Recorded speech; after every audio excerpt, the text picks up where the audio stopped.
ಕೇಂದ್ರ ಬಿಜೆಪಿಗೆ Congress ಹಿಗ್ಗಾಮುಗ್ಗಾ class. Railway ದುರಂತ, ನೀಟ್ ಬಗ್ಗೆ ಖಡಕ್ ಪ್ರಶ್ನೆ. ಯಾಕಿಷ್ಟು ನಿರ್ಲಕ್ಷ್ಯ, ಯಾಕಿಷ್ಟು ಉಡಾಫೆ? ಕೇಂದ್ರ ಬಿಜೆಪಿ ಸರ್ಕಾರಕ್ಕೆ ರಾಜ್ಯ ಕಾಂಗ್ರೆಸ್ ಹಿಗ್ಗಾಮುಗ್ಗಾ ಕ್ಲಾಸ್ ತಗೊಂಡಿದೆ. ರೈಲ್ವೆ ದುರಂತಗಳು ಮತ್ತು ನೀಟ್ ಯುಜಿ ಪರೀಕ್ಷಾ ಅಕ್ರಮಗಳ ಬಗ್ಗೆ ತರಾಟೆಗೆ ತಗೊಂಡಿದೆ. ಹಾಗಾದ್ರೆ ಸಾಲು ಸಾಲು ರೈಲು ದುರಂತಗಳು ಸಂಭವಿಸುತ್ತಿದ್ರು ಕೇಂದ್ರ ಬಿಜೆಪಿ ನಾಯಕರು ಅದೇನ್ ಕ್ರಮ ತಗೊಂಡಿದ್ದಾರೆ? ಯಾಕಿಷ್ಟು ನಿರ್ಲಕ್ಷ್ಯ, ಯಾಕಿಷ್ಟು ಉಡಾಫೆ? ಈ ಬಗ್ಗೆ ರಾಜ್ಯ ಕಾಂಗ್ರೆಸ್ ತರಾಟೆಗೆ ತಗೊಂಡಿದ್ದು ಹೇಗೆ ಗೊತ್ತಾ? ಅದನ್ನ ಡೀಟೇಲ್ ಆಗಿ ತೋರಿಸ್ತೀವಿ. ಆದ್ರೆ ಅದಕ್ಕಿಂತ ಮೊದಲು ಹಲೋ ಕನ್ನಡ ಯೂಟ್ಯೂಬ್ ಚಾನಲ್ ಅನ್ನು ಸಬ್ಸ್ಕ್ರೈಬ್ ಮಾಡ್ಕೊಳ್ಳಿ. ಹಾಗೇನೇ ಪಕ್ಕದಲ್ಲಿರೋ ಬೆಲ್ ಬಟನ್ ಅನ್ನು ಪ್ರೆಸ್ ಮಾಡಿ. Congress tweet number 1. ದೇಶದ ರೈಲ್ವೆ ವ್ಯವಸ್ಥೆ ಸಂಪೂರ್ಣ ಹದಗೆಡಿಸಿದೆ ಕೇಂದ್ರ ಸರ್ಕಾರ. ಬಡವರ ಬಂಡಿಯನ್ನ ಸಾವಿನ ಬಂಡಿಯನ್ನಾಗಿ ಮಾಡಿದ್ದೆ ಬಿಜೆಪಿಯ 10 ವರ್ಷದ ಸಾಧನೆ. 2020ರಿಂದ ಇಲ್ಲಿಯವರೆಗೆ ಹಲವು ರೈಲು ಅಪಘಾತಗಳಾಗಿವೆ.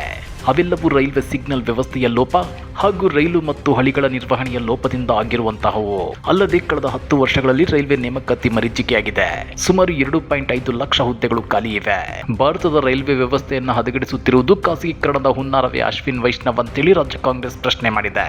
ಅಷ್ಟೇ ಅಲ್ಲ, ರೈಲ್ವೆ ಅಭಿವೃದ್ಧಿ ಅಂದರೆ ಒಂದೇ ಭಾರತ್ ರೈಲು ಬಿಡುವುದು ಎಂದು ತಿಳಿದಿರುವ ಕೇಂದ್ರ ಸರ್ಕಾರ ರೈಲ್ವೆ ಸುರಕ್ಷತೆ, ಸಿಬ್ಬಂದಿ ನೇಮಕ ಮುಂತಾದ ವಿಷಯಗಳನ್ನು ಸಂಪೂರ್ಣ ನಿರ್ಲಕ್ಷಿಸಿದೆ.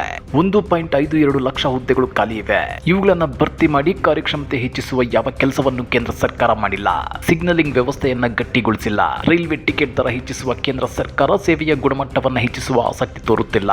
ಇದೆಲ್ಲದರ ಪರಿಣಾಮವೇ ಸಾಲು ಸಾಲು ಅಪಘಾತಗಳು ಅಂತೇಳಿ ರಾಜ್ಯ ಕಾಂಗ್ರೆಸ್ ಟೀಕಾ ಪ್ರಹಾರ ನಡೆಸಿದೆ. Congress tweet number 2. ನೀಟ್ ಪರೀಕ್ಷೆಯಲ್ಲಿ 24 ಲಕ್ಷಕ್ಕೂ ಹೆಚ್ಚು ವಿದ್ಯಾರ್ಥಿಗಳ ಭವಿಷ್ಯದ ಜೊತೆ ನಡೆದ ಚೆಲ್ಲಾಟದ ವಿಚಾರದಲ್ಲೂ ಪ್ರಧಾನಿ ನರೇಂದ್ರ ಮೋದಿ ಅವರು ಎಂದಿನಂತೆ ಮೌನ ವಹಿಸಿದ್ದಾರೆ. ಬಿಹಾರ, ಗುಜರಾತ್ ಮತ್ತು ಹರಿಯಾಣದಲ್ಲಿನ ವಿದ್ಯಾರ್ಥಿಗಳ ಬಂಧನ ಪರೀಕ್ಷೆಯಲ್ಲಿ ವ್ಯವಸ್ಥಿತ ಹಾಗೂ ಸಂಘಟಿತ ಭ್ರಷ್ಟಾಚಾರ ನಡೆದಿರುವುದನ್ನು ಸ್ಪಷ್ಟವಾಗಿ ಸೂಚಿಸುತ್ತವೆ ಮತ್ತು ಬಿಜೆಪಿ ಆಡಳಿತದ ರಾಜ್ಯಗಳು ಪ್ರಶ್ನೆ ಪತ್ರಿಕೆ ಸೋರಿಕೆಯ ಪ್ರಮುಖ ಕೇಂದ್ರಗಳಾಗಿವೆ. ನಮ್ಮ ನ್ಯಾಯಪತ್ರದಲ್ಲಿ ಪ್ರಶ್ನೆ ಪತ್ರಿಕೆ ಸೋರಿಕೆ ವಿರುದ್ಧ ಕಠಿಣ ಕಾನೂನು ರೂಪಿಸುವ ಮೂಲಕ ಯುವಕರ ಭವಿಷ್ಯವನ್ನ ಭದ್ರಪಡಿಸುವ ಗ್ಯಾರಂಟಿ ನೀಡಿದ್ವಿ.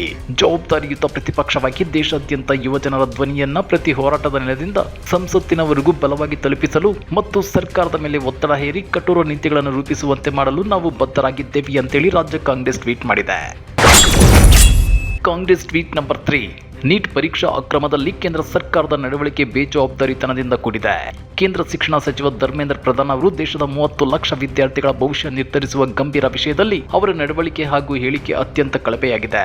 ಕೆಲವೇ ದಿನಗಳ ಹಿಂದಿನ ಅವರ ಹೇಳಿಕೆ ನೀಟ್ ಅಕ್ರಮ ನಡೆದೇ ಇಲ್ಲ, ಅಕ್ರಮಕ್ಕೆ ಯಾವುದೇ ಸಾಕ್ಷಿ ಇಲ್ಲ, ಕಾಂಗ್ರೆಸ್ ವಿದ್ಯಾರ್ಥಿಗಳ ವಿಷಯದಲ್ಲಿ ರಾಜಕೀಯ ಮಾಡಬಾರದು, ಈಗಿನ ಅವರ ವರಸೆ ನೀಟ್ ಅಕ್ರಮ ನಡೆದಿದ್ದು ನಿಜ, ತಪ್ಪಿತಸ್ಥರ ವಿರುದ್ಧ ಕ್ರಮ ಕೈಗೊಳ್ಳುತ್ತೇವೆ. ಹಗರಣವನ್ನ ಎತ್ತಿ ತೋರಿಸಿದ ಕಾಂಗ್ರೆಸ್ ಪಕ್ಷಕ್ಕೆ ಪಾಠ ಹೇಳಲು ಬರುವ ಬಿಜೆಪಿ ಸಚಿವರು ವಿದ್ಯಾರ್ಥಿಗಳ ಬದುಕಿಗೆ ಭವಿಷ್ಯ ರೂಪಿಸುವ ಬಗ್ಗೆ ಯಾಕೆ ನಿರ್ಲಕ್ಷ್ಯ ತೋರುತ್ತಾರೆ? ಹಗರಣಗಳನ್ನು ಒಪ್ಪಿಕೊಂಡಿದ್ರೆ ಈಗಲಾದರೂ ಮರುಪರೀಕ್ಷೆ ನಡೆಸಿ ವಿದ್ಯಾರ್ಥಿಗಳಿಗೆ ನ್ಯಾಯ ಒದಗಿಸಲಿ ಅಂತೇಳಿ ರಾಜ್ಯ ಕಾಂಗ್ರೆಸ್ ಕಿಡಿಕಾರಿದೆ. Congress tweet number 4. ನೀಟ್ ಪರೀಕ್ಷೆಯಲ್ಲಿ ಸಣ್ಣ ಲೋಪವಾದರೂ ಸಹಿಸೋದಿಲ್ಲ ಅಂತೇಳಿ ಸುಪ್ರೀಂ ಕೋರ್ಟ್ ಎಚ್ಚರಿಕೆ ಕೊಟ್ಟಿದೆ. ನೀಟ್ ಅಕ್ರಮವನ್ನು ನಿರಾಕರಿಸಿದ್ದ ಕೇಂದ್ರ ಸರ್ಕಾರಕ್ಕೆ 24 ಲಕ್ಷಕ್ಕೂ ಅಧಿಕ ವಿದ್ಯಾರ್ಥಿಗಳ ಭವಿಷ್ಯದ ಬಗ್ಗೆ ಚಿಂತನೆ ನಡೆಸದಿರುವುದು ನಿಜಕ್ಕೂ ಖಂಡನೀಯ. 24 ಲಕ್ಷ ವಿದ್ಯಾರ್ಥಿಗಳ ಬದುಕಿನ ಬಗ್ಗೆ ಪ್ರಧಾನಿ ನರೇಂದ್ರ ಮೋದಿ ಅವರು ಇದುವರೆಗೂ ಒಂದೇ ಒಂದು ಮಾತನಾಡದಿರುವುದು ದುರಂತ. ಪ್ರಧಾನಿಗಳಿಗೆ ವಿದ್ಯಾರ್ಥಿಗಳ ಭವಿಷ್ಯ ಮುಖ್ಯ ಎನಿಸುವುದಿಲ್ಲವೇ ಅಂತೇಳಿ ರಾಜ್ಯ ಕಾಂಗ್ರೆಸ್ ಟ್ವೀಟ್ ಮಾಡಿ ಕಿಡಿಕಾರಿದೆ. Congress tweet number 5. ಗ್ಯಾರಂಟಿ ಯೋಜನೆಗಳು ನಮ್ಮ ಸರ್ಕಾರದ ಮಹತ್ವಾಕಾಂಕ್ಷಿ ಯೋಜನೆಗಳು. ಈ ಯೋಜನೆಗಳನ್ನ ಜನರ ಏಳಿಗೆಗಾಗಿ ಜಾರಿ ಮಾಡಿದ್ದೇವೆ ಹೊರತು ಮತಗಳಿಕೆಯ ಉದ್ದೇಶಕ್ಕಾಗಿ ಮಾತ್ರವಲ್ಲ. ಗ್ಯಾರಂಟಿ ಯೋಜನೆಗಳನ್ನು ನಿಲ್ಲಿಸಲಾಗುತ್ತೆ ಎನ್ನುವ ಕರ್ನಾಟಕ ಬಿಜೆಪಿ ಪಕ್ಷದ ಅಪಪ್ರಚಾರ ಹಾಸ್ಯಾಸ್ಪದವಾಗುತ್ತದೆ. ಬಿಜೆಪಿಗೆ ಜನಪರ ಯೋಜನೆಗಳನ್ನು ರೂಪಿಸುವ ಯೋಗ್ಯತೆ ಇಲ್ಲ, ನಾವು ಜಾರಿ ಮಾಡಿದ್ದನ್ನು ನೋಡಿ ಸಹಿಸುವ ಮನಸ್ಥಿತಿಯೂ ಇಲ್ಲ ಅಂತೇಳಿ ರಾಜ್ಯ ಕಾಂಗ್ರೆಸ್ ತಿರುಗೇಟನ್ನ ಕೊಟ್ಟಿದೆ. ಹಾಗಾದ್ರೆ ರಾಜ್ಯ ಕಾಂಗ್ರೆಸ್ನ ಈ 5 ಟ್ವೀಟ್ಗಳ ಬಗ್ಗೆ ನೀವೇನಂತೀರಾ? ಕಮೆಂಟ್ ಮಾಡಿ, ವಿಡಿಯೋ ಲೈಕ್ ಮಾಡಿ, ಶೇರ್ ಮಾಡಿ. ಇಂಥ ಮತ್ತಷ್ಟು ರೋಚಕ ರಾಜಕೀಯ ಸುದ್ದಿಗಳನ್ನು ಮಿಸ್ ಮಾಡದೆ ನೋಡಬೇಕು ಅಂದರೆ ಹಲೋ ಕನ್ನಡ ಯೂಟ್ಯೂಬ್ ಚಾನಲನ್ನು ಸಬ್ಸ್ಕ್ರೈಬ್ ಮಾಡ್ಕೊಳ್ಳಿ.